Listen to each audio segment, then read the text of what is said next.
Uma nova cepa do vírus da gripe com potencial de causar uma pandemia foi identificada na China. O tipo surgiu recentemente e tem os porcos como hospedeiros, mas pode infectar seres humanos. Exames feitos em 338 trabalhadores da indústria de carne suína apontam que 10% deles já haviam sido infectados. A descrição do novo vírus foi relatada na revista científica PNAS, da Academia Nacional de Ciências dos Estados Unidos. Um dos aspectos preocupantes do novo vírus, de nome provisório G4EA-H1N1, é que ele parece ter alta capacidade de infectar humanos. Como se trata de uma nova linhagem do vírus influenza, que causa a gripe, as pessoas podem ter pouca ou nenhuma imunidade a ela. O tipo é semelhante ao da gripe suína de 2009, que matou cerca de 250 mil pessoas no mundo, mas com algumas características importantes que podem torná-lo ainda mais agressivo. E aí, Augusto? Olha, a China já está devendo uma indenização aos países afetados pela epidemia de Covid-19. O vírus é chinês, sim.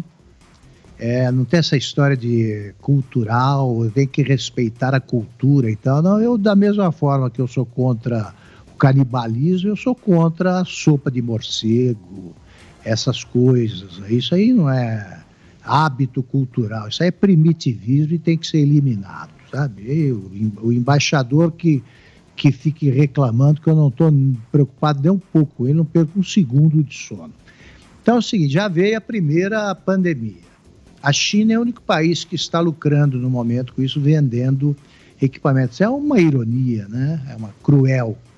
Vendendo equipamentos aí para hospitalares, vendendo luvas, máscaras de proteção para o rosto e tal. Agora eles falam com maior tranquilidade, sem que pelo menos até agora, a Organização Mundial de Saúde abra a boca. Eles estão dizendo, tem outra aí. Agora com porcos e tal. Quer dizer, são as doenças vindas da sujeira, do atraso, né? da falta de limpeza, né? Da falta de asepsia. Pois bem, e aí? Feche a fronteira imediatamente, não deixa sair ninguém de lá, nem que deixe alguém entrar. Essa é a hora de fechar o país. É responsabilidade deles, ou daqui a pouco a gente pega uma segunda pandemia. Aí vai ser a alegria dos jornalistas funerários, né? Porque você tem uma segunda onda na cabeça deles, aí você tem uma outra pandemia, é demais, né? Então a China vai fazer mais essa, ela deveria estar indenizando as nações afetadas, cobrada pela ONU. Como a China é membro permanente do Conselho de Segurança, e no Conselho de Segurança da ONU basta o veto de um dos integrantes permanentes, dos países membros, né?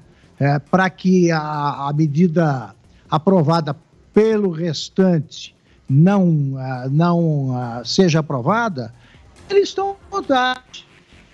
A ONU não se reuniu, né? Não reuniu o Conselho de Segurança sequer uma vez para tratar da atual pandemia, vem vindo outra. Então é a hora de enquadrar essa turma. Ou os países perderam a vergonha na cara, não tem nada de política, não. Agora a China vai bem, o PIB deles vai ser o melhor de todos, depois aproveita a boa situação e indeniza os países que foram afetados pelo que eles criaram, esconderam e exportaram. Fiuza. É isso aí, a gente não sabe, Vitor, se essa quantidade de vírus que surge na China se deve ao fato de ser uma ditadura.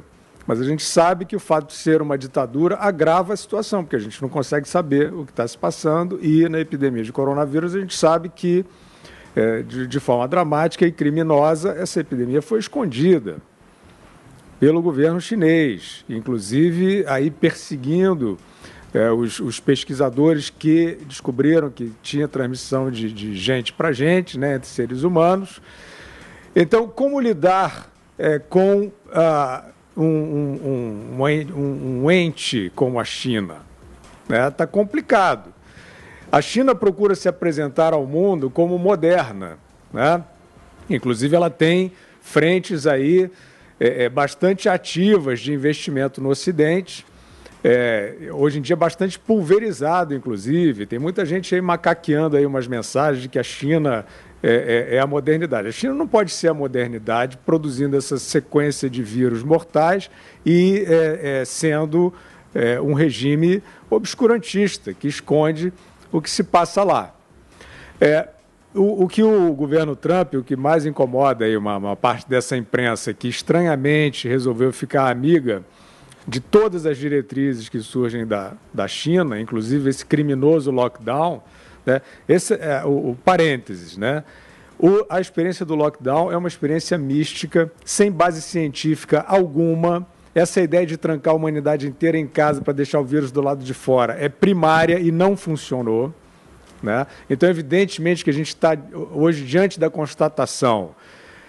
O isolamento dos vulneráveis é a única política que a gente pode acreditar e ela não foi feita com o rigor que deveria ter sido feita, né? Quer dizer, se forjou um rigor científico, entre muitas aspas, pelo fica em casa geral, ignorante, obscuro, e não se fez um programa, até hoje a gente está vendo aqui no Brasil, nem vou entrar nessa picada aqui agora, mas até hoje a gente está vendo no Brasil aí os recuos e tentando, não, a epidemia está avançando um pouco mais, vão trancar todo mundo de novo.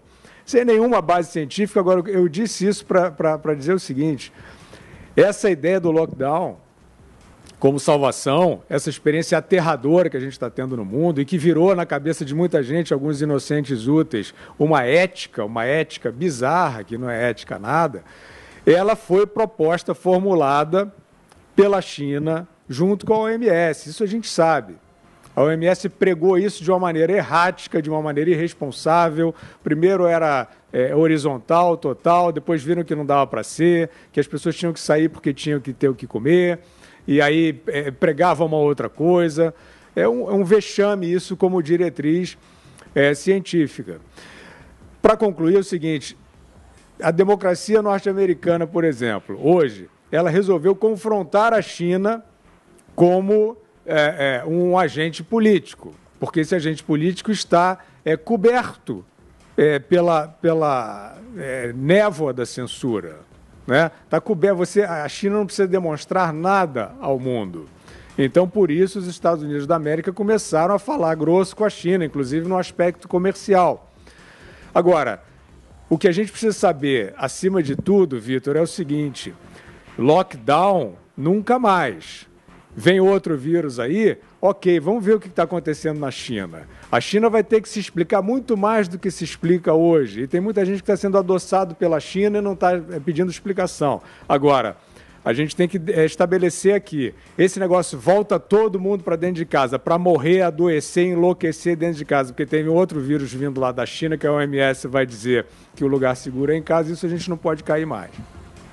Você, Zé? Esse é um vírus mesmo novo, uma cepa nova, e os suínos na China são ali o grande caldeirão de surgimento destes vírus. Eles já existem no meio animal e, por algum motivo, há uma mutação e a possibilidade de transferência para o humano. E, num determinado momento, mais uma mutação e a transferência de humano para humano. A situação lá é considerada inicial, mas grave, né?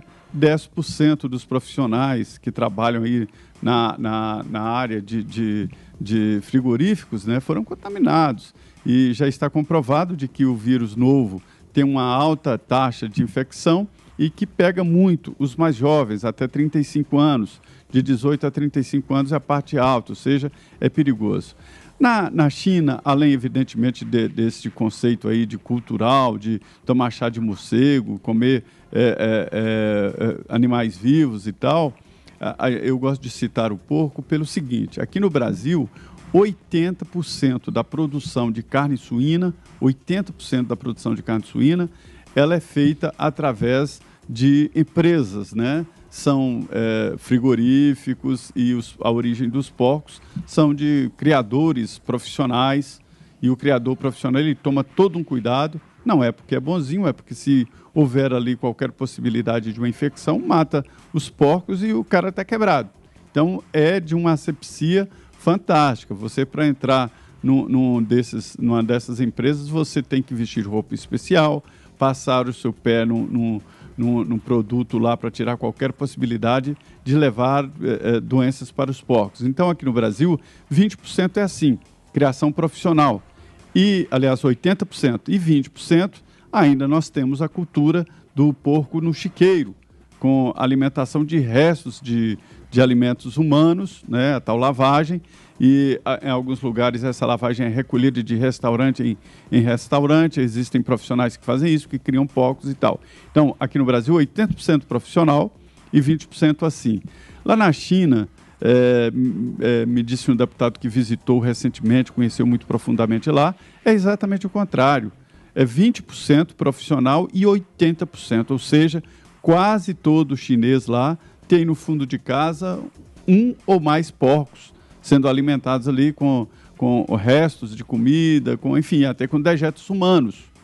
E é isso que faz muito proliferar entre os porcos, entre os suínos, né, que se alimentam, inclusive, de outros animais, né, no meio da comida humana, e existe a possibilidade muito forte de proliferação de vírus dessa natureza. Então, não será o último.